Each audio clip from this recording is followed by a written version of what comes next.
I'd like to thank you for inviting me on the show. It's such an honour to be here, and I'd just like to say that when I'm not playing Xbox with my mate Thor, I really like to listen to my favourite podcast, Pop Culture Pasta. Hey, Doug! Doug! Oh, that's right, Doug's dead. Pop Culture Pastor. Okay, Cody. I don't have much of an intro for this one, other than Venom Horse! Venom Horse is the thing that all the kids are raging about these days. I never knew it when I loved comic books back in the day and loved Venom as a character, that the one thing I needed to see from cinema was Venom Horse. Marty Scorsese loves it. I'm sure he does. I take it from our pre-conversation that you are in for Venom 3. Well, I've seen Venom 1 and 2, and I'm like, gotta finish the trilogy. That is not a glowing endorsement for Venom 3. I'll say that Tom Hardy makes a great Eddie, and all the scenes with Venom are good. And then you add in Venom Horse. Ayo, take my money now.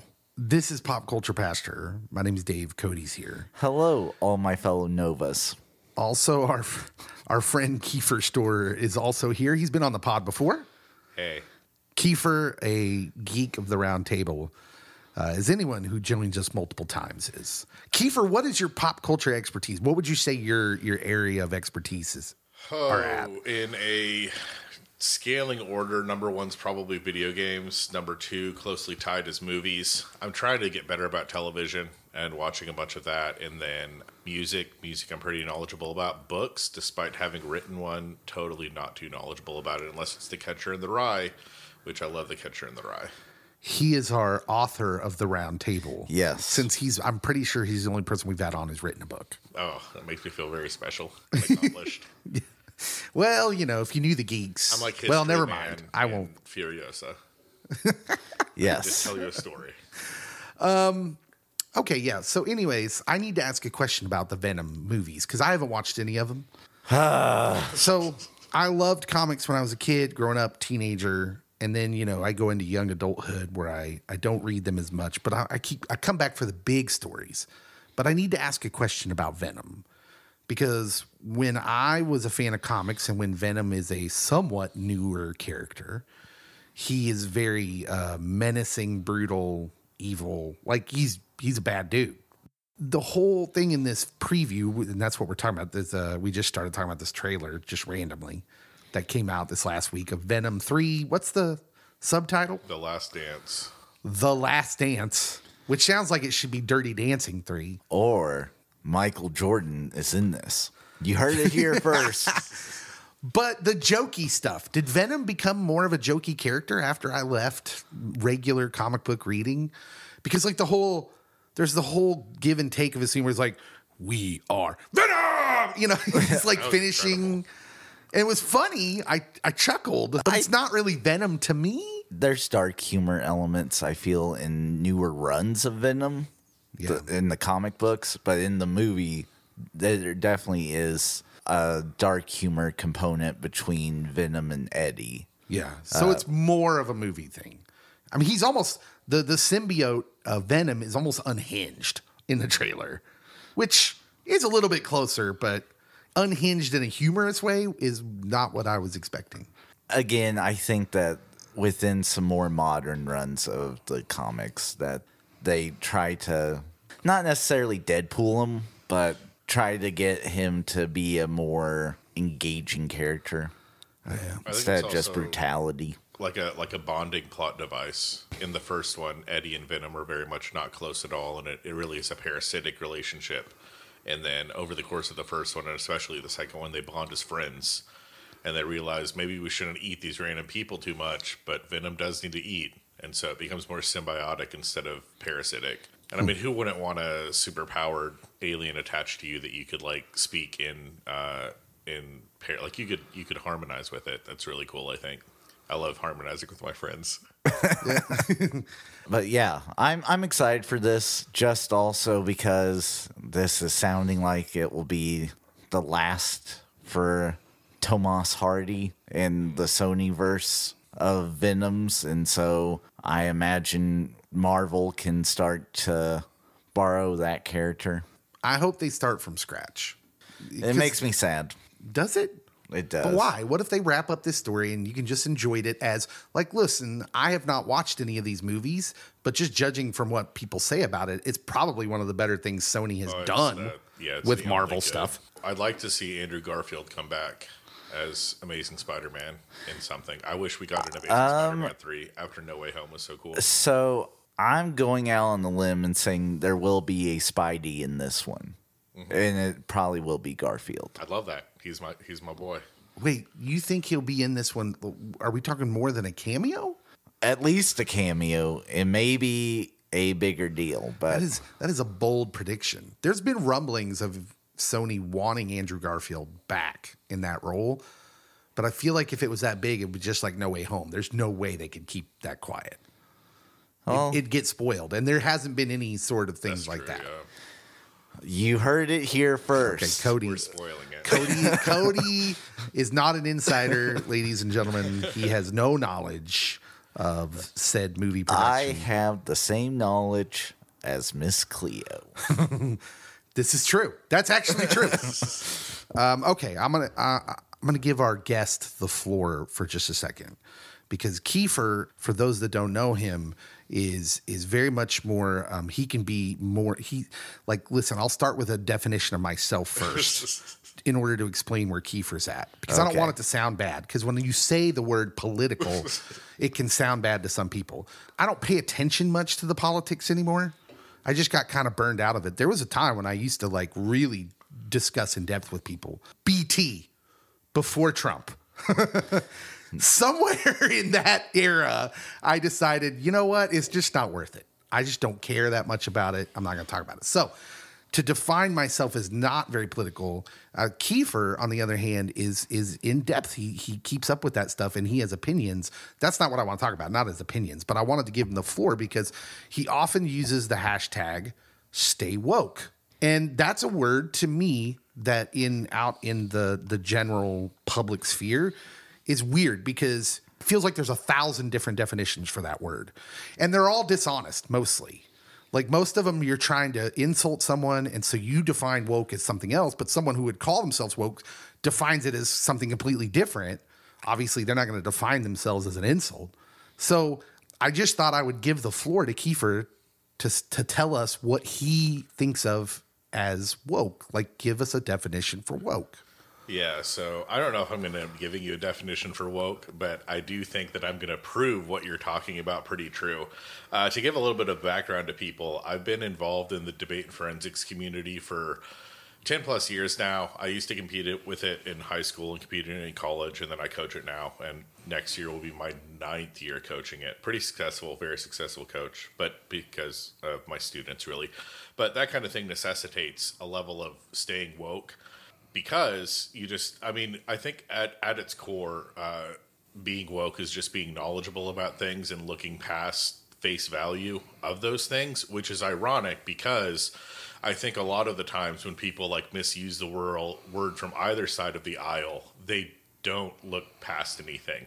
And so for me, I think few things in this life have a binary, but I think wokeness is one of those things where when I use it, it's either using it very empathically and legitimately or using it ironically. And so an ironic version of staying woke that I would use is I was watching, this weekend is the weekend of the summer that a lot of video game companies release all of their new titles, trailers, and stuff like that. And Microsoft had a really good press show last night, and I was watching it with a fellow geek of the roundtable who is not here, Jackson Chauncey, but we were watching it, and we were seeing a bunch of trailers, and we actually started noticing that these trailers were very well diversely represented. And it got to the point where I think the only two white male lead characters in the trailers were Indiana Jones and Doom Guy. And I think that Doom Guy's white. I'm not sure. I've never seen him take off the helmet.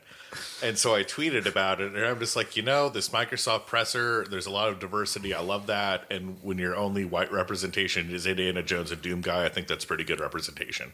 And there's a lot of satire there. And what I do love, I hate that it happens, but I do love seeing dude bros on the internet just seethe and they're like, oh, why can't I have my cis white male heroes anymore? And like those characters exist, but I also think it's really important. And this is obviously a different conversation about representation and things like that. But I think that when people are like I think there are definitely media properties out there that like have diversity hires and like cast for better representative like people tokenize minority characters sometimes, and that's really bad. That's obviously not a good thing. And then also there are times where they're just like, hey, we need to switch up like the gender or the race or the ethnicity of this character from like a marketing standpoint, and that's also not good. Like pink capitalism I don't really like it's Pride Month. Happy Pride, everyone. But I don't like when June 1st, companies that might not have the best practices automatically put a rainbow flag on their logo, and then July 1st, they take it off. They probably change it to an American flag logo so they can appeal to like the patriotic demographic. So I think that concept is staying woke. I think looking past the company painting itself as a pride flag or an American flag or whatever to make solidarity and make money, more money, I think that's staying woke. And then I also think what is deliberately unwoke is if someone looks at a character on a movie screen or a video game screen and just sees their gender, just sees their sex, just sees their race, and is just like, yeah, that's because of wokeness. Like there's no other reason that person could look the way they do or be casted the way they do. And it's obviously a super complicated thing, but like I said, I think there's a serious level for it, then I think there's a humorous level for it. I think that things like Telltale's The Walking Dead, that's a really great video game with a black main character and a black, I guess two black main characters, a Lee, he's the name of the first character, or the main character, and then the second main character, her name is Clementine. He saves Clementine from zombies. That's really cool. And it also kind of harkens back to the fact that like George A. Romero's Night of the Living Dead, the hero in that movie is a black man, which continuing along the trains of talking about these really significant racial social issues is that in that first movie, Dwayne Jones, I believe was the actor's name, he ends up getting shot by a sheriff because the sheriff thinks that he's a zombie. And there's a lot of like political layers to that as well. We don't need to get into it with this pod because obviously we're talking about a different movie series, but I think there's some similarities to Zombies and Apes. I don't want to spoil it, but that's like what wokeness means to me, is looking at something and then looking past that and asking yourself, what does this thing really mean? Yeah. Well, first of all, thank you for that. That was a detailed and intelligent and what's the word I'm looking for? Woke. When you speak well. A woke response. Yeah. Articulate. No, articulate Yes. response. Yes, I think, which would go with you being a debate coach. College professor Keith. I do appreciate, I think, you attaching it more to an awareness level, like looking past. And I do, like, I think you nail something there, and then we can move on because it wasn't my intent to really have this as a main topic. But I do appreciate that the thing that I think upsets a lot of people that maybe aren't as articulate as you on the other side is they can't articulate what's actually upsetting them. So what's actually upsetting them isn't representation. Yeah. It's tokenization. Yeah. They just don't know how to say it. Because I think we talk about that quite a bit, which it doesn't bother me to have representation in my stories. It bothers me when you're just doing it as tokenization. It doesn't make sense in the story. Lazy writing. Star Wars has been guilty of this. I mean, because Disney, it's corporate. Like you're entirely right. Disney totally tokenizes it, and it's really disheartening for sure. Yeah, it's weird. It's weird to me they don't take the opportunity to go wider in their storytelling with the TV shows. You know, like you just said, they drop some cheap representation in a movie, and then they expect Eternals had this too. Although I think I liked the depiction in Eternals. Other than there's a bit of what we would call Mary Sue-ish going on, where when they do drop it, and that's another sign of tokenization, they're like perfect. They're not human, right? Where we know that, hey, everyone has flaws. Everyone has things, but like even so far as in Eternals, the white picket fence and even things we would go back and say, yeah, Leave It to Beaver is not an accurate representation of any family in the 50s. And that's on the conservative side, right? So like they're too perfect. You're doing the same thing. You're pandering. It's pandering. But anyways, that was good. I appreciate that. Thank you. And like, listen, if you're listening and you don't agree with everything that, you know, that Kiefer said or everything that I said or anything we all say, just understand it's not, we're just talking. And what we really care about on a baseline is no matter what Kiefer and I may differ on politically, we care about people. Mm-hmm. We care about people. Cody cares about people. I do, shockingly. So yeah, I'm glad we had that little mini conversation. There's a couple news stories we should probably hit real quick. Let's talk about the box office. Bad Boys Ride or Die. Am I looking at this right? Bad Boys. Made $56 million domestically this weekend in its first weekend of release.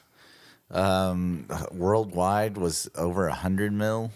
Garfield still made money at number 2, 10 million, and it's at 68 million domestically. I don't really understand that at all. I'll understand. Who's going to see Garfield? My nieces, you jerk face. If was number 3 at 8 million. It's made 93 million. Would you say that's a miss for Ryan Reynolds and John Krasinski?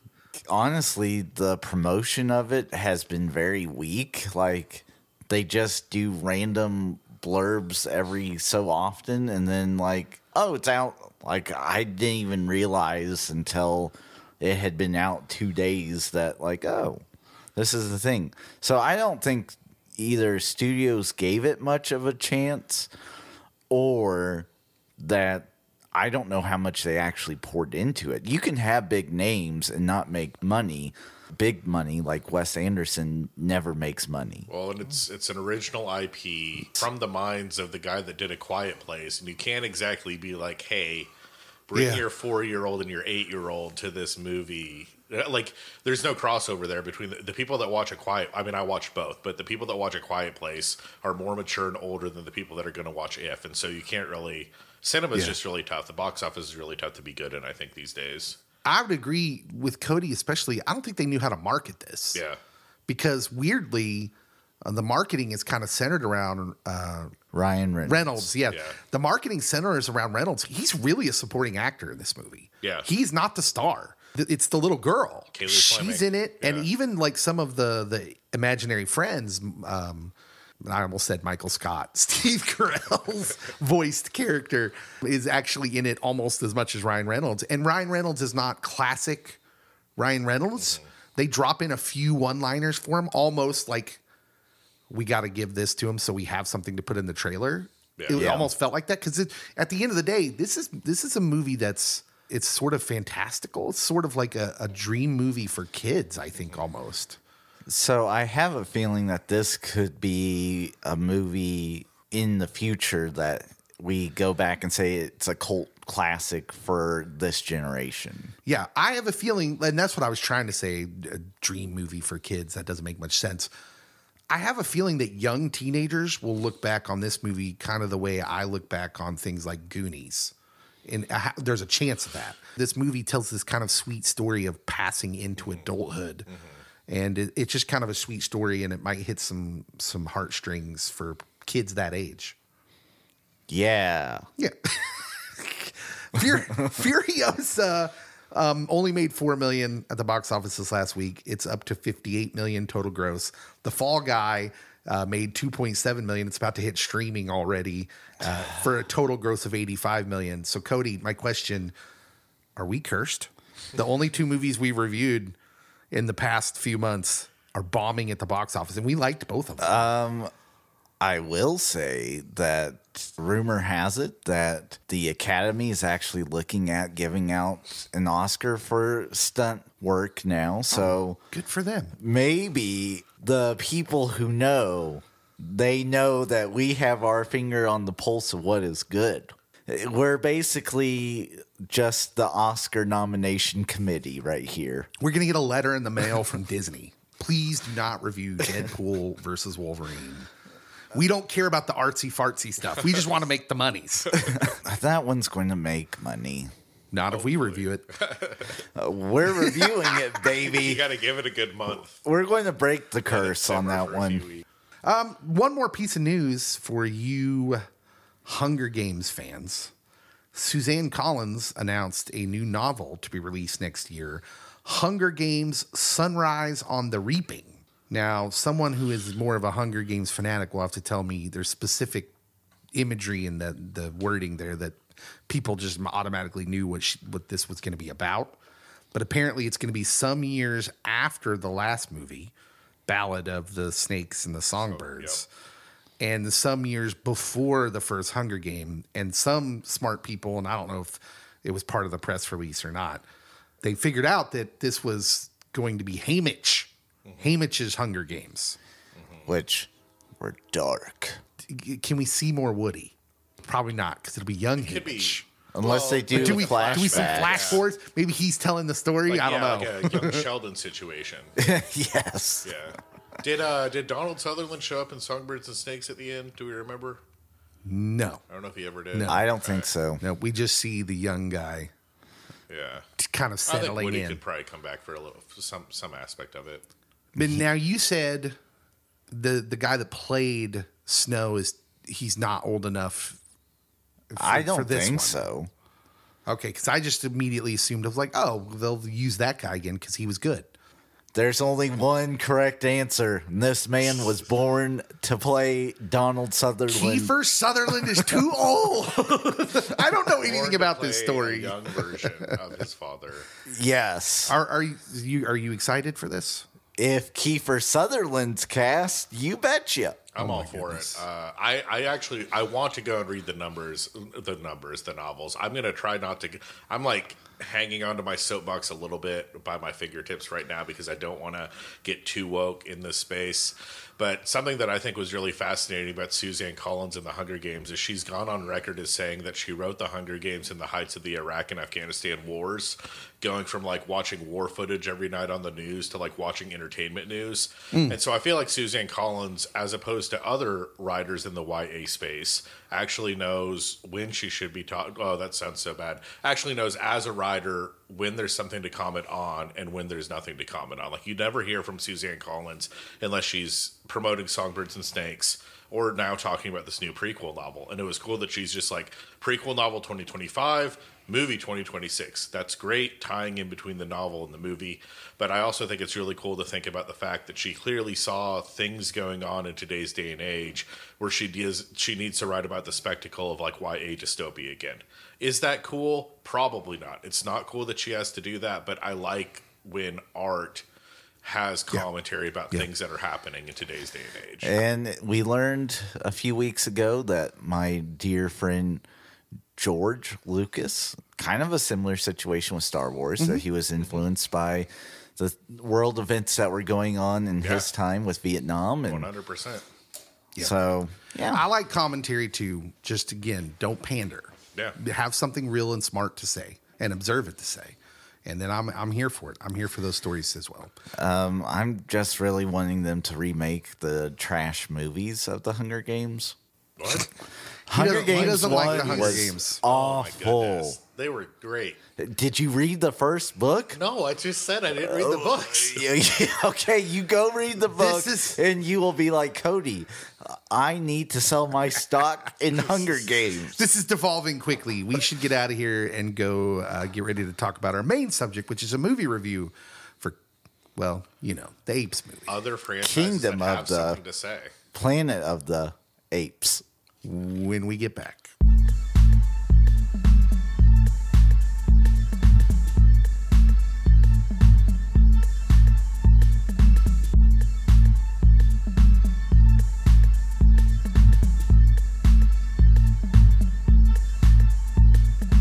All right, we're back.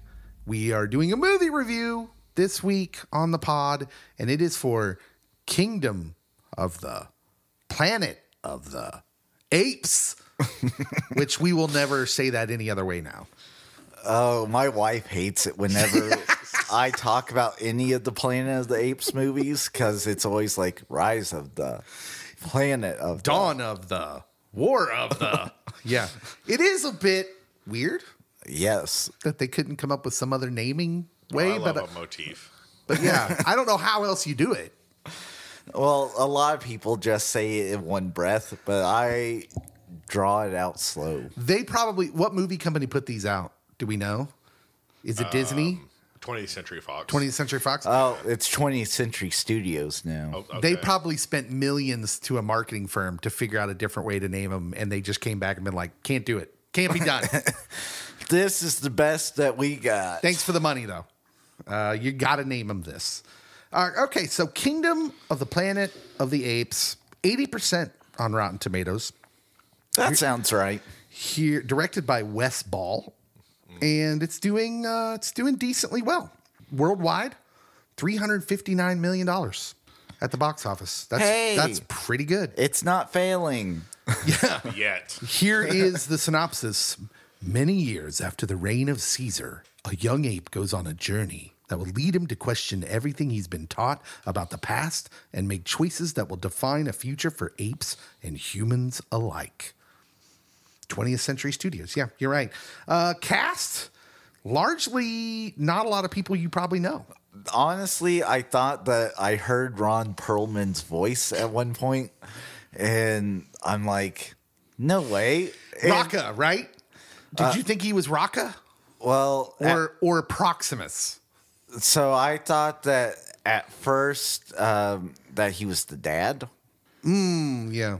But then there was a little bit of Rocca where I'm like, maybe? And then no. Kevin Durant, not the basketball player. Yep. Common mistake. He's been in a lot of things. He's a that guy. He's been in a lot of things. And then when you see him, you recognize him. But He's had a good year. yeah. So he was Proximus Caesar. Anyways, the movie is, man, it's really a 3-act movie. It is. Did you guys notice that?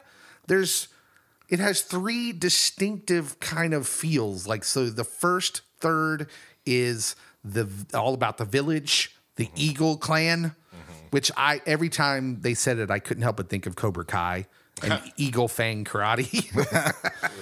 The world needs the Apes and Cobra Kai crossover. And then, the downfall of their village. Then there's the second third, which I would classify as the buddy cop film. Yeah. Between the main ape, Noah, and Rocca. Yeah. Rocca, who is going to come up in deeper themes a lot. Rocca's my hero. And then there's the last third where it turns into more of the post-apocalyptic type thing where it all became about the question, what's in the vault? Yeah, yep. And in that way, I don't think that's a formula for success usually, but it kind of works. It's more traditional, like to plays and right, yeah. And so I'm actually was intrigued by it. I really enjoyed it. They made some storytelling choices that I was like, this is interesting. I think there were some huge shoes to fill, and they filled them in a really compelling way. Because I think that it's like, so, you have the reboot trilogy, and you have the first one, which was like laid great groundwork, and then Rise and War by Matt Reeves, also directing the Batman. Just incredible. Just really, really, a lot of these genres of films, it's like, yes, there's sci-fi, yes, there are horror elements, yes, there are maybe supernatural, like CGI elements, but it's more about how humanity deals with things. And I thought that it was cool that the reboot series 2 and 3 specifically really focused on the apes, and so does Kingdom. And I think Matt Reeves and Andy Serkis, to his credit, did some incredible things with those two, where it's like, we don't necessarily have to have humans actually be the main characters. They can be supporting characters, and the films can be amazing. And so having Kingdom come out, having it not be Matt Reeves, having Serkis not be around, it was really, is this going to be a cash grab? Is this going to be good? And it turns out, yeah, it was pretty good. I think like y'all were talking about, that 3-act structure was definitely an experiment, but I think it was the right choice to make for sure. Yeah. So Dawn and War, right? Yeah, Rise and War. Rise and War. The second and third one. Yes. Yes, humans are a supporting character, but they're very much stories about humanity. Because that's kind of the road that Caesar goes on, is with Koba Caesar, which is really it really goes the course of 2 and 3. that story of Koba/Caesar. And his conclusion at the end of 3 is, well, we're just like the humans. Our anger gets the better of us, and we make poor choices because of it. We do.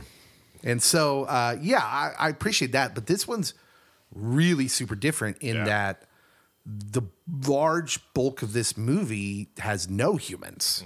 This is all CGI. And I think it's well done. I think it's compelling for sure. At the end of the day, and we'll talk about this as we go through, I'm not sure. I agree it's compelling. I'm not sure that it's great, but we can get there as we go through since we're just talking about this broadly. Let's just get into what's good. What's good? Do we want to let Kiefer go first, our guest? Yes. So let's just go through what's good. What do we like about the movie? So one thing to start off, and then we'll go back and forth. Okay. Oh, okay. Yeah. All right. Just so Okay, I you're thought not you were like word saying vomiting. Yeah, we just kind of take turns. The CGI for sure. And the intersection of how good the apes look and the fact that those were broadly humans playing their parts.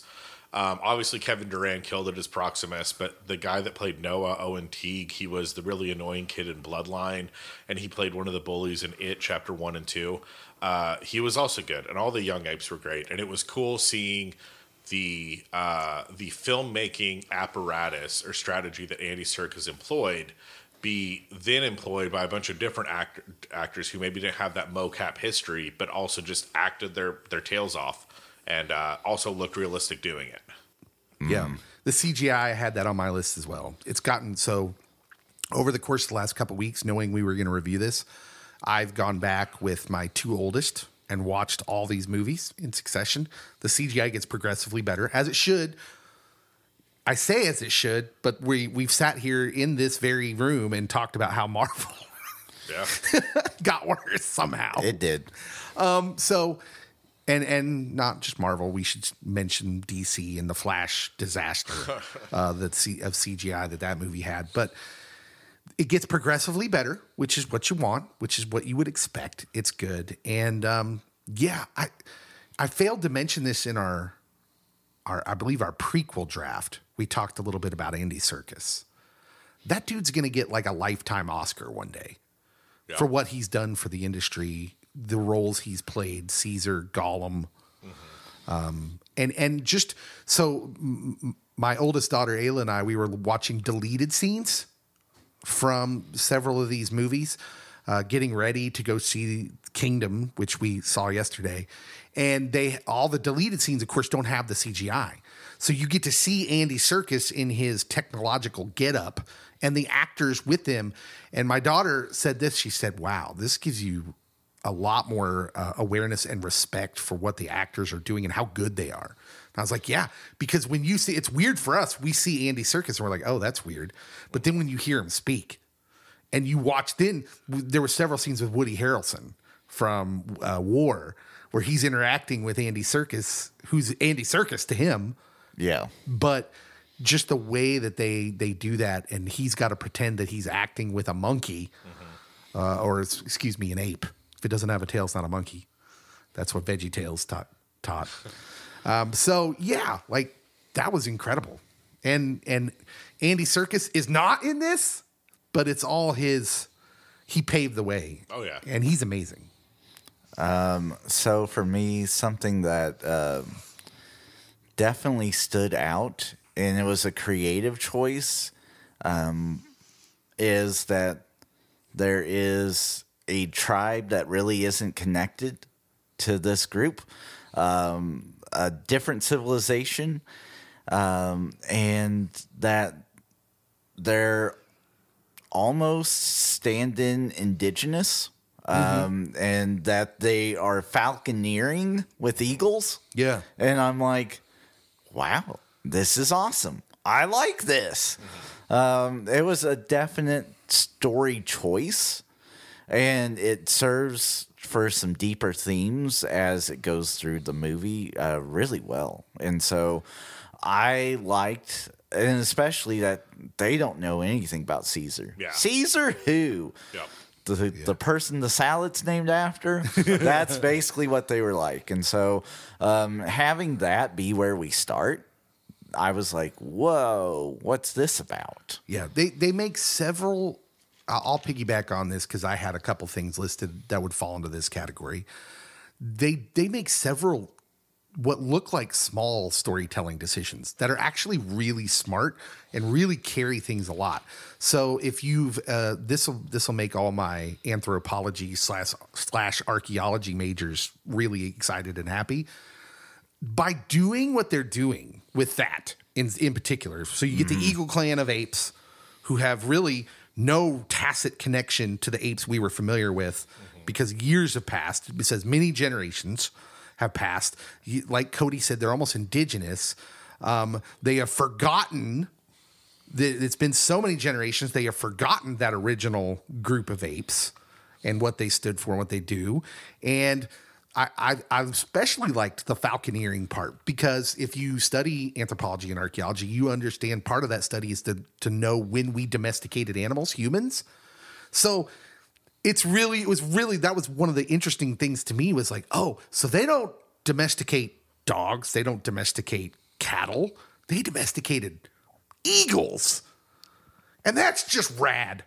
It is. And so I worked at a school that they had a presentation of a guy that is someone that falconeers and trains falcons, red-tail hawks, to be more specific usually. And like the amount of effort that it takes to actually to get them to trust and to be trained to come back to you after finding stuff. And yeah, I was like, this is awesome. You definitely have set up that this is a significant time distance. And also they have their own set of laws. And it's the law that we follow of the elders. And I think there's some really interesting layers there because when you look at the broader universe of the Apes universe, in the originals, there's a lot of talk about how a disease hits humanity and kills off all the dogs and cats, all the historically domesticated animals. And so humans, in their domineering fashion, start domesticating apes. Somehow that leads to humans getting infected as well. Maybe they don't get infected in the OG universe. Apes fight back, basically, because you actually probably can't domesticate a more intelligent life form. And so it on a couple of levels of the things that y'all are saying, it's really cool that you have the Eagle Clan who don't know the teachings of Caesar, but are still respectful to nature and respectful to their fellow other species and apes, and the fact that they did falconeering with the eagles out of a sign of respect. Yeah. And so it's really cool when you think about the arc of the film, how you have this group that is, the same species as Caesar, but didn't have to learn from Caesar that, hey, apes don't kill, apes together strong, we should be protective and respective. When you think about the other ape groups in the film, kind of bastardizing those teachings. Mm-hmm. Yeah. Keith, what else was good for you? I thought that the action scenes were really good. The climbing scenes in particular was a lot of really cool. I mean, there's a really great climbing scene at the start that kind of establishes Caesar's relationship with his two fellow young friends. And then that climbing aspect comes back in the end in full force in terms of like some really cool foreshadowing. And then also Noah's, I might have just said Caesar, Noah's entire strategy for how he fights is also very reminiscent of the athleticism that he does when he's climbing. And that it's cool seeing how the strategies that the apes use to like find food and stuff for rituals and ceremonies is the same that they employ when they have to actually square up and fight. Yeah. For me, this movie has several emotional high points. And if you ever want a good experience, go watch a movie with my wife. Because there were several moments where she was like covering her face. She was crying because there was violence being done. And this isn't Caesar's way. But then like that scene where he's climbing and trying to get to the highest nest and he jumps like she was on the edge of her seat. as he's doing that. And so I think that it definitely captures those moments well for the viewing audience. The cinematography, the vision is great, where there's some action movies where I'm like, okay, whatever, like, give me something new. But this one, it was engaging. Mm-hmm. And so, yeah, that worked out great. Yeah. I agree with that. I didn't really respond to Kiefer's either, but I think just that there's just several really smart choices in the way they decided to tell this story that I'm still wrestling with, because there are parts of the story that I'm not sure I like. There are parts of this I'm not sure that I like, but then I look at the things they put so much thought into. Kiefer mentioned the climbing and the fight scenes with Noah especially, and the CGI of the apes in general, the way they're slinging themselves around, that must be difficult. I mean, I'm assuming these animators had to, do hours of study of watching actual apes and how the dynamics of them looking, slinging themselves through the air looked. And so there's just, you can tell with these films that there's just an immense amount of thought put into it, which is hard to disrespect. You got to respect it. Mm-hmm. One of the things I love about a movie that doesn't have a lot of recognizable people is when you're just moving along in the movie and all of a sudden someone recognizable pops on the screen. And I'm in the theater. We went, by the way, empty theater. It was just me and my family. Same with Leah and I. And I immediately, in the theater, I was like, William H. Macy. I love William H. Macy. And as soon as I heard his voice and he came on screen, I was like, oh, yeah. He's still getting work. Yeah. And he's still awesome. So I was that way with Deachin Lockman, the lady from Severance. Uh-huh, yeah. And Altered Carbon and a bunch of other great shows and movies. Because she's a very,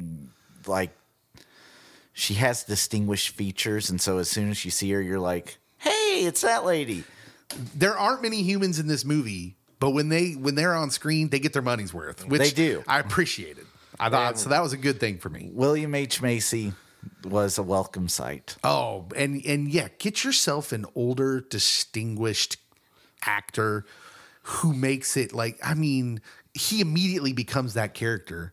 Even though he's super recognizable, I was sold into that character immediately. Eat your heart out, Brian Cox. Who, listen, his character, there is a lot of social commentary running through that character. Oh, yeah. I mean, he's basically, and you're going to either get this historically or you're not, but he's the house human. Mm-hmm. And if you get it, if you know what I'm talking about, I don't want to have a super deep discussion about it, but there's a lot of social commentary running through that character. Yeah, and I think there's some interesting relationships with him and Freya Allen's character. So Nova/May. And we can talk more about her character in a little bit, but I think the more that I think about the movie, I don't think that her and William H. Macy's character, Trevathan? Yeah. Trevathan. I don't think May and Trevathan knew each other explicitly, but I think there was kind of a sense of I think that the Caesar Koba stuff in the original film is obviously, there's so many paralogs you can make, or parallels out there, very much a Professor X Magneto situation.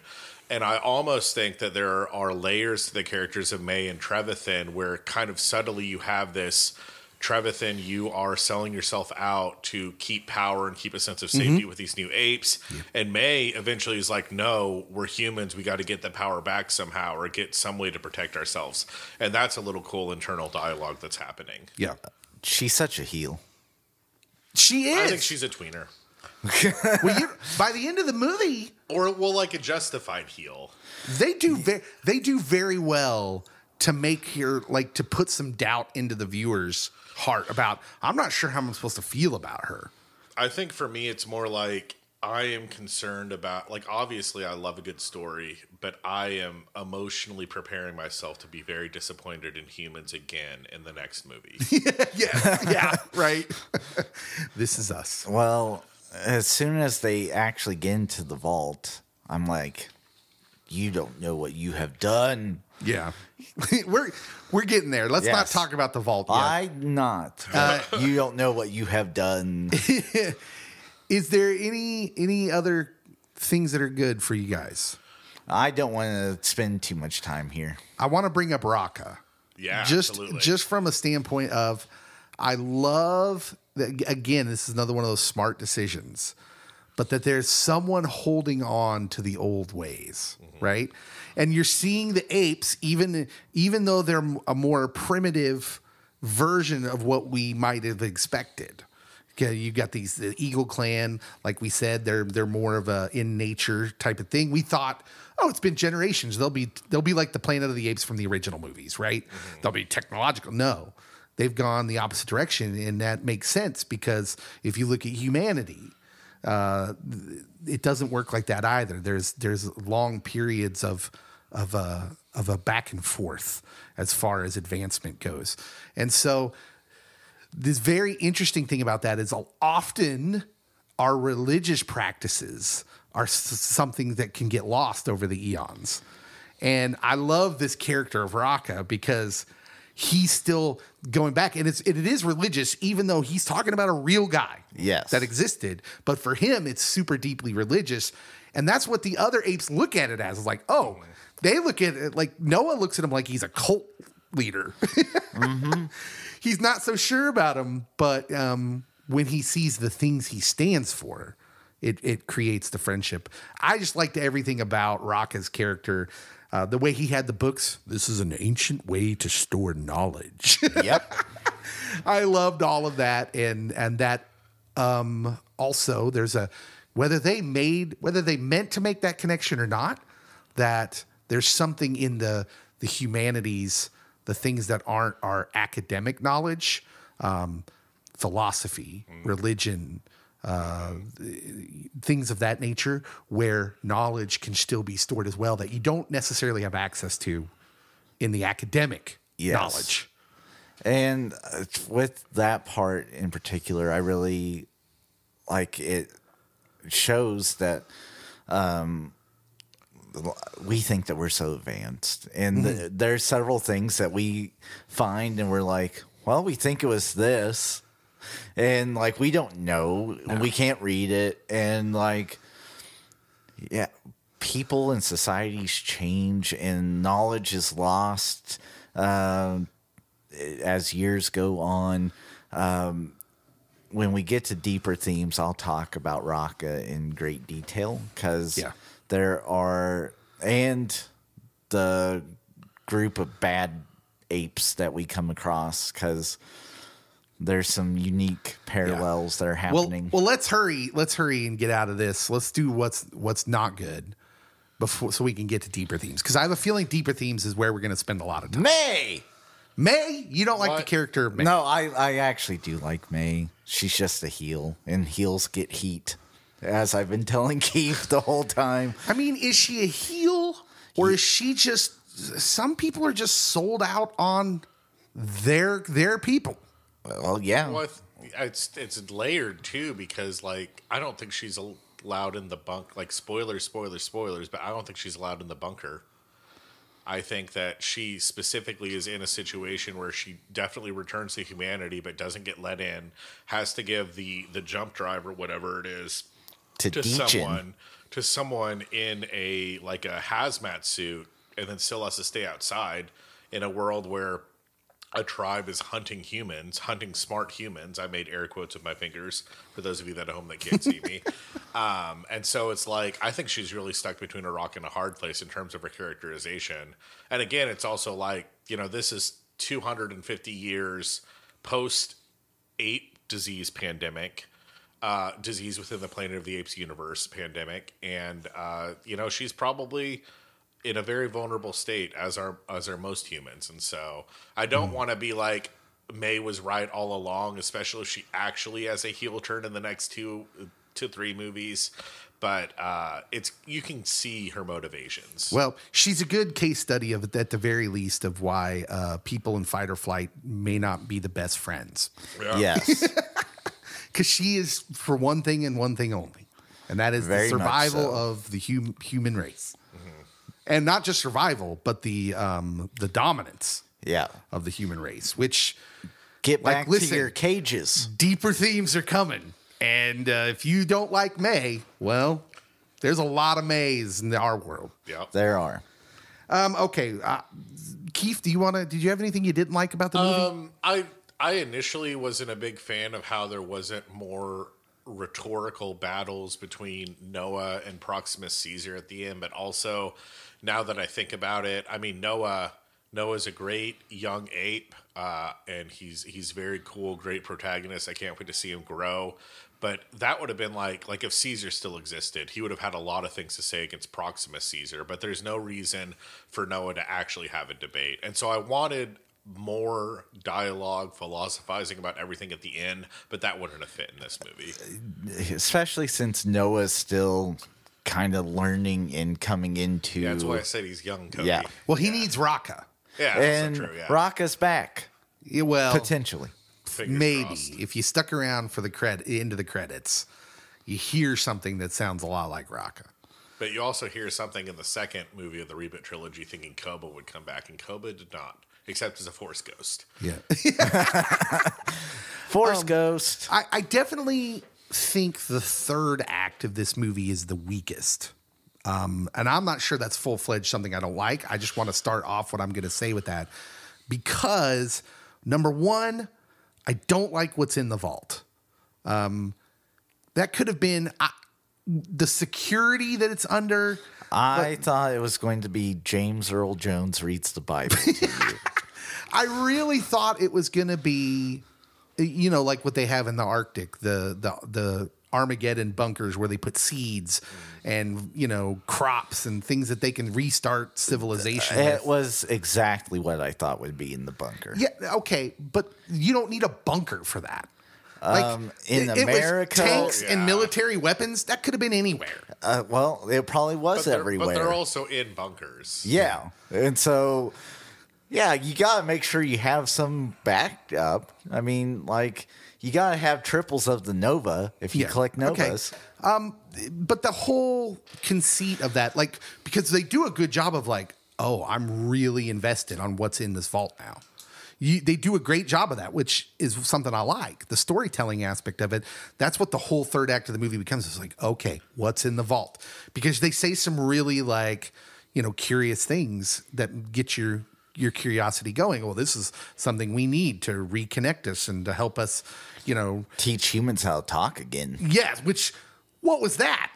But it ends up being, spoilers, a sat link card key that helps them move things around and talk to Fort Wayne, Indiana, apparently. But also think about I think a couple of things with this has come to mind. One, the ability for the militarization of things to corrupt them. Mm-hmm. And I think that is consistent with the third movie of the reboot, War, where at the end of War, Caesar and his friendly apes barely get out from Woody Harrelson's base as the North forces converge on it and just destroy it. And then those North forces get destroyed by an avalanche. And so I think there's something to be said here that humanity's last hope is actually weaponry, but nature always beats weaponry, like how the vault ended up getting flooded. And so that's my cynical take, but I also think that there's something there about like those children's books existed that showed that apes used to be kept in cages. And that's a very radicalizing thing, I think. If Proximus Caesar had found that, I don't think that Proximus Caesar is an antagonist. I don't necessarily think that he's a villain, but I think that if he actually learns that apes were once enslaved by humans, it's full mask off for him, and he would probably also massacre the mute humans. Yeah. Well, Proximus Caesar.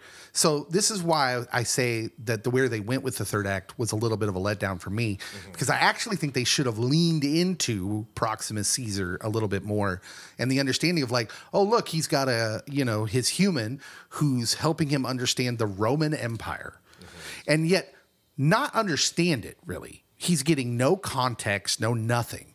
So again, we're faced with this: what is knowledge? Right? Raka, who seems a little bit unhinged and crazy, versus Proximus Caesar, who has some real historical data, but doesn't understand it at all. And it plays out because Proximus is not smart. Yeah. He's dumb.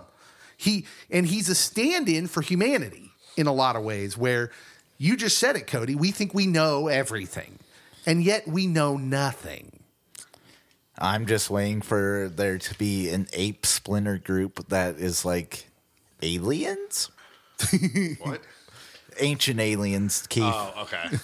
So Proximus spends, he's mortgaging everything to get what's in this vault. He doesn't even know he has no idea what to do with it if he gets in. Yeah. He's literally the Joker. He's a dog chasing cars, and he wouldn't know what to do with it. He caught it. Exactly. So yeah, that was just mild, very mild problems with the third act. Let's move to deeper themes.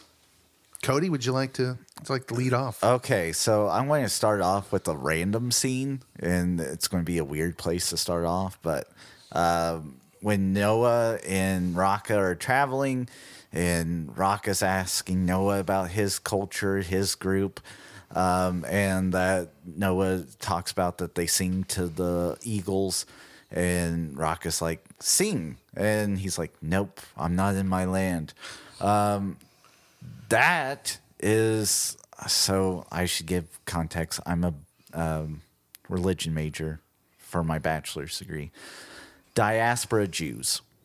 In the diaspora, they are asked to sing their songs because the Jewish people were known for having lovely songs. And when they're dispersed, they're asked in their foreign lands to sing, and they're like, no, we're not in Jerusalem. We can't sing our songs. And so I loved that storytelling choice. Like, oh my goodness. This being tied to the land, to the nature of things, and that this is how our people are. And especially with that tribe having the law of the elders, it connects really well with that group. And then that's eventually what saves him. It is the singing. It is. Clearly someone with Judeo-Christian roots wrote this, right? Well, it's real easy to see themes of that throughout this movie, because if you have Raka, who is like a keeper of, if we transplant Caesar with Christian faith, he might be like a Franciscan monk. Mm-hmm. And the group of bad apes is what I'm going to call them, that they basically are crusaders or conquistadors, and that it is a weird hybrid of politics and religion that has subverted the overall message of love that goes with the faith. And so, I mean, you see it in humanity, you see it in this movie. And so faith is something that I think is important in this world, in this universe of the Planet of the Apes. And Noah's starting to kind of wrestle with it. Raka, I think, is fine with it. And then there's a group of people that have a little bit of knowledge, but proclaim it the loudest and have subverted the message. And especially the second and third movies into this one now, I wrote down in my notes, all these movies are commentary on how, especially into this one, how man corrupts religion. The tell is always the acquiring of worldly power, resources, and things, which is what Proximus is. So he has co-opted the Caesar, what has become a religion, because Caesar has become a Christ-like figure. Yes. In this movie. I mean, there's really no other way to say that. That's kind of the figure he's become. And we see the Raka is the contrast with, really appreciate how he's depicted, by the way, where he knows more about Caesar than most, but he's still like pretty clueless, right? Yes. He has a lot of things wrong, which I appreciated. I'm like, okay, see, this is a humble view of the way we should look at ourselves when it comes to faith, that we don't know it all. but that there are values, there are things we should strive for. A divine mystery. Yes, and then you go to Proxima Caesar and the Roman Empire apes, who really know nothing about Caesar at all, but claim his symbol and claim, that's really as far as it goes. Claim his symbol, and then we will claim your land and other peoples or apes along with it. Raka, was it Raka that said it best? Show mercy. Show mercy. And that almost brought tears to my eyes when he said it. I was like, Raka's my favorite character. And it's not even close. Well, I think there's a lot of good consistency with the franchise in general, too. And so to give some context behind that statement, I watched not only the original, or the original, I watched the reboot trilogy, but I started with the original Planet of the Apes. Shout out Charlton Heston. Wherever you are, I hope you're listening to this. And I was like... Me too! Right? Good read for PCP. I thought with the original, for a second... sorry, it was going to be one of those situations where it's a really good first movie and then just like not great sequels, like a lot of the movies sometimes happen in these day and ages, but especially back in the day. The original 5 movies, maybe not all 5 of them, but they're pretty consistently good. And I would dare say that the first one isn't even the best one of that grouping. But the important takeaway from that I found is that the second one, Beneath the Planet of the Apes, has this really fascinating parallel to, I guess I should say Kingdom has a parallel to this. But there's a vault that a second scientist going through timey-wimey stuff arrives and finds, and it's underneath New York, and he finds the vault dwellers literally worshiping an atomic bomb. He finds them worshiping the Alpha Omega bomb. And I think all the stuff that y'all have talked about with the religious commentary is really important to think about, because this is man viewing their survivability in this weapon of destruction and worshiping it and treating it like this godlike entity, which is ironic because if you think about the real world implications of like J. Robert Oppenheimer making the atom bomb and saying that he's given man he is Prometheus creating fire, he's given man the ability to destroy themselves. Them worshiping this bomb, Trevethan, and to an extent Proxima Caesar worshiping the vault, knowing that there's weapons in there, May worshiping the vault, knowing that this technology can allow humans to reclaim their world by conquest. There's just so many layers to it that when we research these materials of power, things get really dicey. Yeah, and I actually absolutely love this portion of the Apes movies, and that kind of really takes center stage in this one, where this whole idea of worldly power, like when you're striving for these things in the world that you think will give you power, resources, stuff, whatever. And then, so for pastor, for myself, this is essentially what Jesus is speaking out most of the time against. Like, it happens to land on the Pharisees because they're the people in front of him. And the power group that is in that area. Yes, they're the guilty ones of exactly what he's talking about. It's like you're supposed to be men who follow God, but instead you're men who leverage it to follow worldly stuff. And then there's the whole other thing of where does real power come from? Real power in this movie came from a bonding with animals. That's how he's saved at the end of the movie, is the falconeering with the eagles, right? And the eagle that hated him for the whole movie would try to peck his eye out. Yep. Yeah. And you said how the Eagle Clan is kind of a stand-in for indigenous people. And there is something... Yeah, we forget about indigenous people and indigenous cultures in the West. And it's not just them. The Western civilization has a tendency, we're forgetting about spirituality as a whole.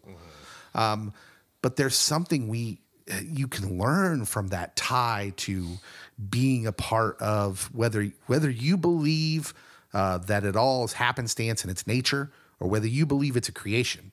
It doesn't matter. There is a positive for you to recognize that you are a part of the system. Yes. And I love that part of the movie and those stories like this that remind us that, oh, yes, there are benefits to this, and power might not be what you think it is.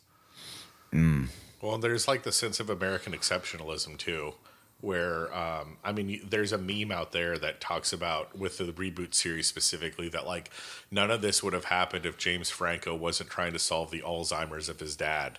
And like, you have this high-tech Silicon Valley guy out in San Francisco doing Alzheimer's medication and doing something that's probably unethical in the scientific and medicine community, like testing on animals. And they're like, Koba was an animal that was tested on, that has his hatred of humans formed by the extrapolating, like by the humans colonizing the apes from like a scientific standpoint. And so you have that being like the linchpin for how the disease that ends up killing so much of humanity happens. That very much is humanity reaping what they sowed. And then now we're 200 years in the future, and you have the Eagle Clan having this really good ingenuity, respecting nature and everything like that, whereas Proxima Caesar is maybe making that same mistake. And then Noah sort of makes a mistake as well, working alongside May, and May does kind of manipulate Noah into opening that vault and opening the something that cannot be closed again. And it's that sense of like the colonization that can come from violent, like rearming, getting guns, getting tanks, getting the ability to communicate technologically with other humans. There's definitely a lot of layers to it. Yeah. Any other deeper themes that you want to mention, Cody? So the last scene with May and Noah, they're having a dialogue out in the field after Noah's reestablishing the Eagle Clan back at their home. It is such a human response of May that she's literally been with Noah for this whole movie and has seen how he has treated her, like saved her life in that swamp, let her go along with him and Raka, literally went with her into the vault.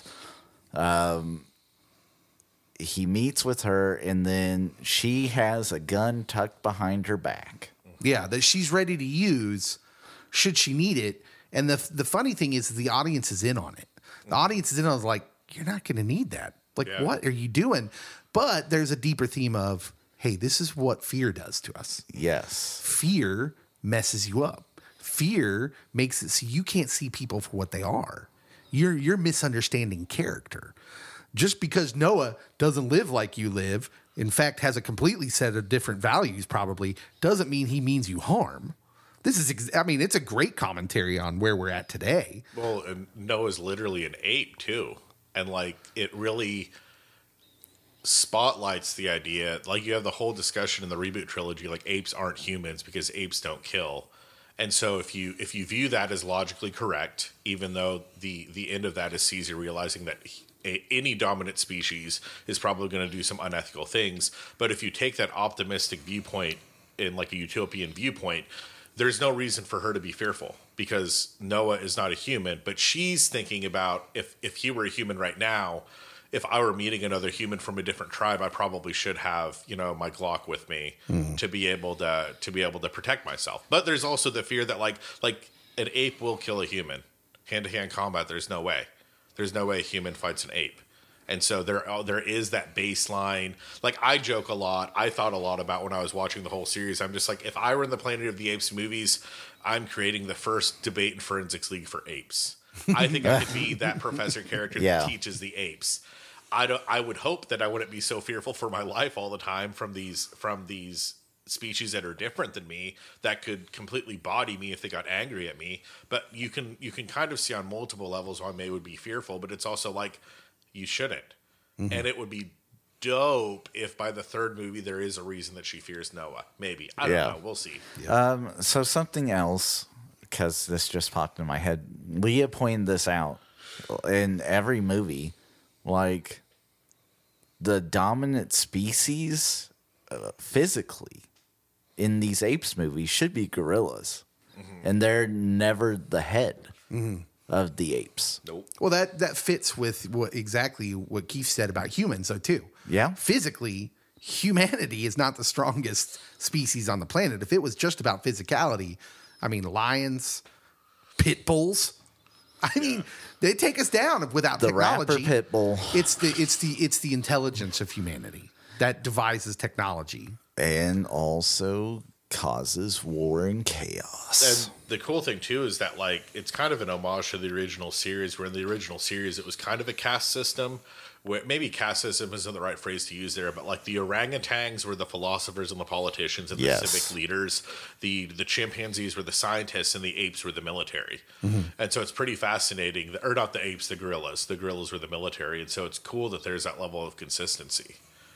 Well, and it's interesting when you start talking about that, what Proxima Caesar is. Yeah. Where he seems to have enough of a combination to be able to have wrestled power, but is still very clearly the big, strong military type. Yep. So that was an interesting part of his character design as well. Who's the winner of this movie, Cody? I mean, I wanted to say it's Rocca, but I'm going to go with Owen Teague. From, like Kiefer said, he was in Bloodline and It, Chapter 1 and 2. He's the voice of Noah, by the way. Yes, the voice of Noah. And the mocap. Yeah.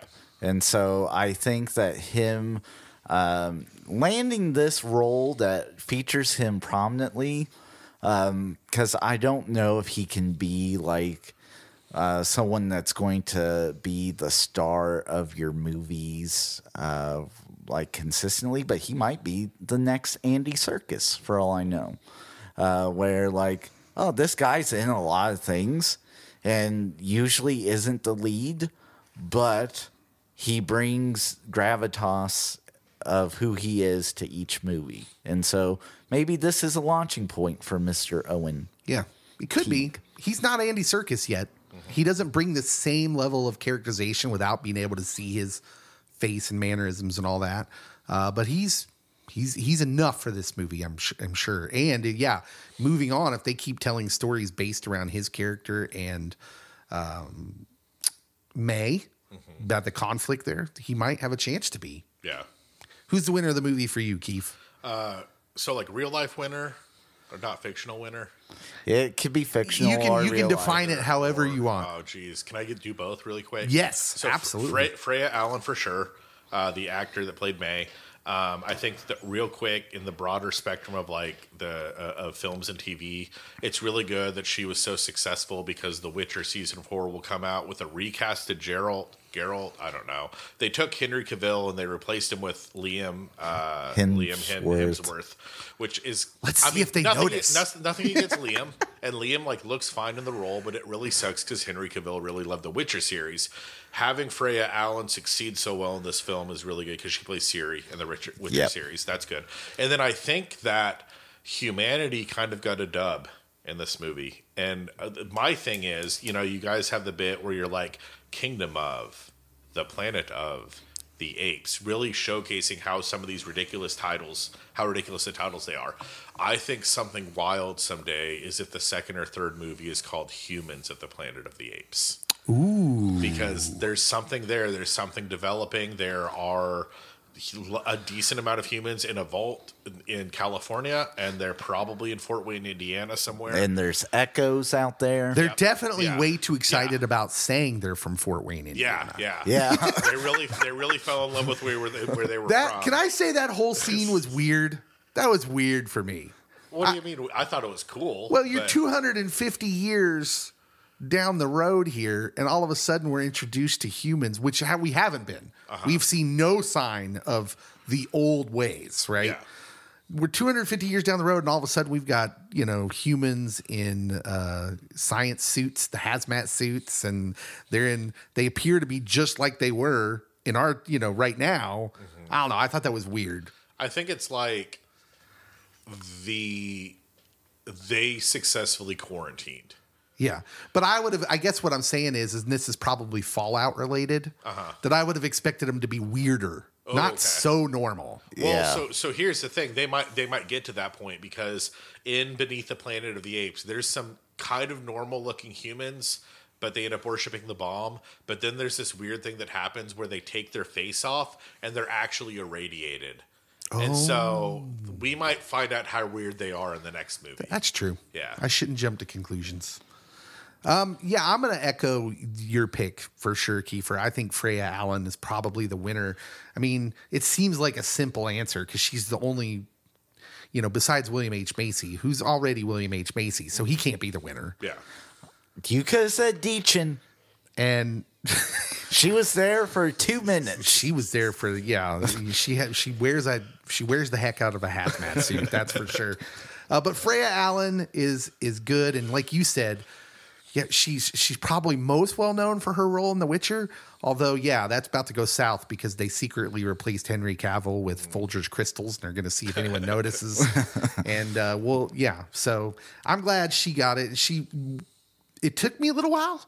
I wasn't so sure with her first couple real appearances in the movie, and then she won me over, and I thought, oh, she's putting enough. It was subtle, I guess, which was good. Her acting was subtle. It wasn't over the top, and it creates this conflict with her character for the viewer of, I'm not sure whether I'm supposed to like her, but it creates the same conflict that she is probably having. I got to be for humans, but I'm not sure that I like her or the other humans. Well, and May has to act like I guess Freya Allen has to act like an intelligent human character acting like a non-intelligent human character because they think that she's one of the humans that can't talk that suffered. I mean, I don't know what the actual timeline of the disease, like the disease kills some people, it stops some human from talking. Eventually generations are created where humans aren't able to talk. And so there are the unintelligent humans, as Proxima Caesar would call them. And Noah and Raka think that she's one of those at first. And then their penultimate scene, like the first original series had the "Get your hands off me, you damn dirty ape." This series has the "No." And it's cool that the first scene where she speaks, where you hear the "no" in this film, is her saying "no, and that was cool and subversive. And so that was another thing that I thought was really neat about Freya Allen's character was she had that titular. I guess it's not titular, but she had the quote from the reboot series was "no," and she made it into "Noah." That was really neat. Do you feel like they retroactively kind of canceled some of the stuff from the last movie with the virus and how it was making humans dumber? Like that's all gone away. We meet are smart humans in this, and there's really no explanation for that. I think that maybe. I think that like they're wanting to flush some of that out during the next subsequent movies. I think the virus could have gotten to the point where it can't spread to anyone anymore, maybe. Yeah. It went Andromeda strain. Yeah. It just goes inert. Because if you think about it, you might think that some of the humans in like Woody Harrelson's camp specifically were immune, but they weren't immune. They just hadn't got it yet. And when Nova from the third movie brought her bear in, that's how that virus transferred. So the mistake might have been we believe Woody's character, but he's an unreliable narrator because he doesn't actually know. Yeah. So he says that all humans are carrying the virus, but what if they weren't yet? Yeah. I got you. Yeah, I got you. Okay. Yep. I feel that's a good explanation. Cody, who's the loser of the movie? Well, that's a good question. And so I'm going to go with the ape that was afraid to climb at first. Anya. Oh, yeah. I know who you're talking about. Voiced by Travis Jeffrey, Anaya. Yeah. Yeah, poor Anaya. Yeah. He goes through the ringer in this movie. Leah cries multiple times during Anaya scenes. And so he looks like a weak ape at first. And so since I have to choose a loser, it's you, buddy. Yeah. Keith, loser of the movie. Proximus's general or whoever who gets shot by May, and Proximus doesn't care. Yeah. He's like, oh, cool, you got a gun. I'm going to hide behind my friends or my workers, my soldiers more. I'm not going to mourn this guy at all. What about the guy, the ape that drowns? I mean... Well, that was a hard scene to watch. I was not expecting that. I was hoping that Noah was going to be like, I will save you. Nope. No, there's no way. I mean, he's not safe. Like, there was no way out. Yeah. That was crazy. Yep. And that was hard to watch and kind of graphic. Yeah. For a drowning Brutal. scene. Absolutely brutal. I was here for it, though. Serves you right. I'm going to go with Andy Serkis loving viewers. This is going to come up. We'll let this lead right into the discussion for what the rating you're going to give this movie is. I am conflicted because we just sat here for the last hour talking about, boy, they made some really intelligent storytelling decisions. They took care with it. It's definitely they did it differently. It's not paint by numbers. They told a 3-act story, which is really interesting. And at the end of the day, I'm not sure I like it as much. And when I really wrestle with that, I think it's because I really like the character of Caesar and Andy Serkis so much because I watched them all recently. So I'm just not, I don't know if there's a personality in this new story that is dynamic enough. I suppose it's supposed to be Noah, although I just don't know that he gets enough to chew on to make me really care as much. So I'm going to say Andy Serkis loving movie viewers is my loser. Well, and it's so much of it is also subversive. It's almost like so in 10 Months of Courage, the book that I wrote, it covers 10 months. And the first 5 months have like an A to, I don't know, F arc. And then the last 5 months have an F to A arc. It is similar but different in reverse. I don't know if that makes sense. It does. This reboot trilogy and this film, the sequel to the reboot trilogy, reminds me so much of the original series in the sense that in the original series, I mean, Caesar is born in the third movie, Escape from the Planet of the Apes. And then he has his big moment in the fourth movie, Conquest of the Planet of the Apes. And so you have build up from the humans of the first film and then the humans of the first and the second, and the third really focuses on Caesar's parents. And then this film starts with Caesar, and this film gives you like for anybody that's listening that knows of the films or of like the French short story it was based on, the twist all along is that the Planet of the Apes is Earth. And you don't necessarily get that twist in the reboot, but that's because people already know the twist.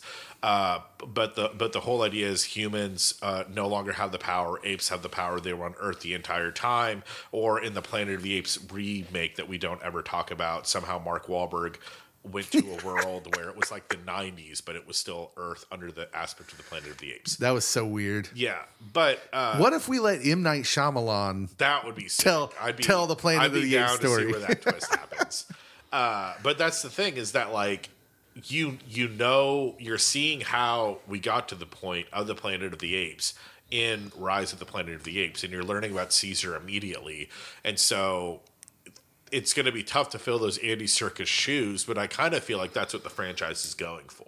I also think that we suffer from recency bias just because we have all the Andy Serkis films complete and we see where the whole story went, where you left off after the first movie, you might be like, okay, they're building to something. Good. Yeah, that was good. And this one, you leave off with they're building to something. And so maybe 10 years from now, we're like, these are legit. I fully admit it could be experiential, and I just need to see Owen Teague in action, like I saw Andy Serkis acting in those scenes with all the gear on. Maybe I just need to see Owen Teague in those, and it'll place for me. There's a fun clip out there of Owen Teague and Kevin Durant, and I think the people that played Suna and Anaya on a talk show. And Kevin Durant talks about the first time he met Owen Teague, and it's them reenacting their aping, is what they call it. Yeah, and that's something you should look up, I think, because that's really what clicked for me was that it's just cool that these actors are like, I'm going to embody this ape character in my acting. Like that's peak acting right there. Yeah. How many Eagles out of 10 do you give this movie? 9.5. Oh, you really liked it? Oh, I loved it. Yeah. Okay, awesome. So when you read off the Rotten Tomatoes score, I'm like, that sounded accurate. I'm at an 8.5, so I'm a little above Rotten Tomatoes. That I thought this is quality. Yeah, my friend Marty would love it. It's cinema. I think when I walked out of the theater yesterday, I was a 6.5. But talking through it with you guys, and really just kind of dwelling in the intelligence of the storytelling, the deepness of it. The wokeness. I'm going to go up to the wokeness. Yes. I'm going to go up to 7.5. Nice. Because I did like it. I still think, like, if I'm ranking these movies, I think War's maybe the best one, the third one. I think it has the most to say, without, but also being the biggest action flick of them all. Like, I think as a complete movie, as an action movie, as a sci-fi movie, it's got the most. But this one and the first one both are kind of on even territory for me in that you told a really interesting story in a different sort of way. And I have to wrestle with it for a while before I really kind of figure out its greatness. Yes. So, all right. What'd you guys think of Kingdom of the Planet of the Apes? Tell us on our social media post. So surely you've had enough time to see this one. If you haven't, that's on you. Yeah. Tell us where you disagree, where you agree. And don't forget to follow us, subscribe on all the places you can do that. Review the pod where you can do that as well. And we'll see you next time. Pop culture pastor.